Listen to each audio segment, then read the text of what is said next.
सच्चे दरबार की जय। मार्गशीर्ष हिंदू पंचांग का 9वां महीना है। इसे अग्रहायण या अघन का महीना भी कहते हैं। इसे हिंदू शास्त्रों में सर्वाधिक पवित्र माना जाता है। यह इतना पवित्र है कि भगवान गीता में कहते हैं कि महीनों में मैं खुद ही मार्गशीर्ष हूँ। इस महीने से सतयुग का आरंभ भी माना जाता है। माना जाता है कि कश्यप ऋषि ने इसी महीने में कश्मीर की रचना की थी। मार्गशीर्ष माह महीने को जप, तप और ध्यान के लिए सर्वोत्तम माना जाता है। इस महीने में पवित्र नदियों में स्नान करना विशेष फलदायी होता है।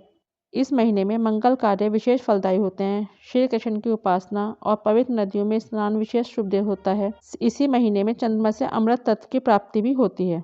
कीर्तन करने का फल भी कुछ ज़्यादा ही मिलता है। इस महीने में नित्य गीता का पाठ करना चाहिए। जहाँ तक संभव हो भगवान कृष्ण की उपासना करें। तुलसी के पत्तों का भोग लगाना चाहिए और उसे प्रसाद की तरह ग्रहण करके पूरे परिवार को देना चाहिए। पूरे महीने ओम नमो भगवते वासुदेवाय का जाप करना चाहिए।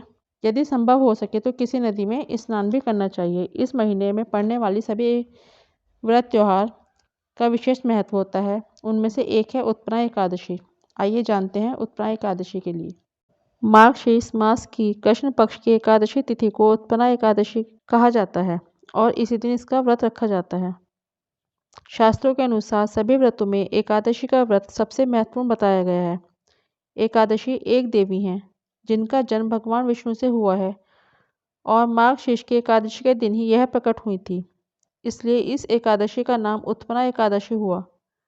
पद्य पुराण के अनुसार इस एकादशी का व्रत करने से सभी व्रतों का फल मिलता है और मोक्ष की प्राप्ति होती है। साथ ही यह सभी प्रकार के दुखों का नाश करती है। पुराणों के अनुसार एकादशी का व्रत करने से भगवान विष्णु की असीम कृपा प्राप्त होती है और सभी तीर्थ के दर्शन के बराबर फल मिलता है। इस व्रत में किया गया दान का फल जन्मों जन्मों तक मिलता है। इस व्रत में जप, तप व दान करने से अश्वमेध यज्ञ के बराबर फल मिलता है। अगर आप हर महीने पड़ने वाली एकादशी का व्रत रखना चाहते हैं तो उत्पन्ना एकादशी से शुरुआत कर सकते हैं। इस व्रत के रखने से जीवन में हमेशा सुख शांति बनी रहती है और माता लक्ष्मी का आशीर्वाद भी मिलता है। पुराणों के अनुसार भगवान कृष्ण ने युधिष्ठिर को उत्पन्ना एकादशी माता के जन्म के बारे में कथा सुनाई थी। भगवान कृष्ण बताते हैं कि सतयुग में मुर नामक एक राक्षस था। उसको अपनी शक्तियों पर बहुत घमंड था और इन्हीं के दम पर उसने स्वर्गलोक पर कब्जा कर लिया था। ऐसे में सभी देवी देवता भगवान विष्णु के पास पहुंचे और मदद की मांग की। तब विष्णु और मुर के दैत्य के बीच युद्ध शुरू हुआ और कई वर्षों तक चला।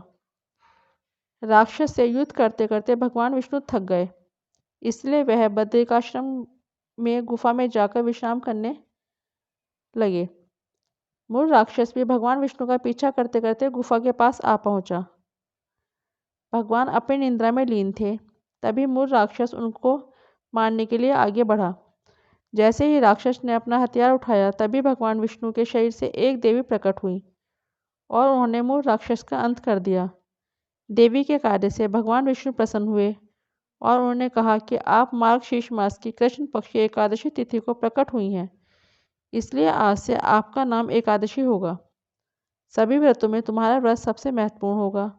आज से हर एकादशी के दिन मेरे साथ तुम्हारी पूजा होगी।